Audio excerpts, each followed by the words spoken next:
নমস্কার।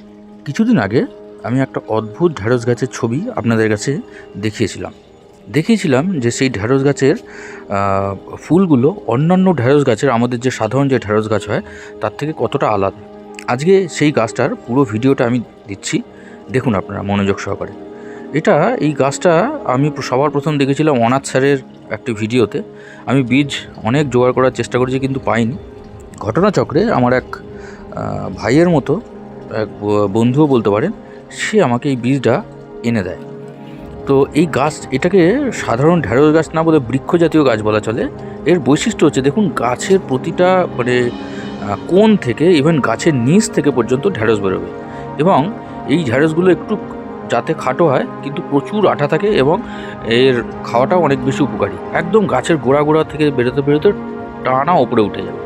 তা এই গাছটার জন্য একটু বড় জায়গা লাগে। আমি তো 12 ইঞ্চিতে বসিয়ে দিয়েছি, কিন্তু এর জন্য আরও বড় জায়গা লাগে। যাই হোক, আমার যদি অনেক ঢ্যাঁড়স হয় সেখান থেকে আমি অবশ্যই বীজ করব। শুধু একটাই রিকোয়েস্ট যে এই বীজ নিয়ে, এবং আমি সবাইকে দেবো, তা একটাই রিকোয়েস্ট যে এই বীজ নিয়ে কখনো ব্যবসা করবেন না। এটা অনাথ স্যারও বলেছিল, আমিও বলছি যে এই বীজ নিয়ে কখনো ব্যবসা করবেন না, সবার মধ্যে ফ্রিতেই ছড়িয়ে দিন।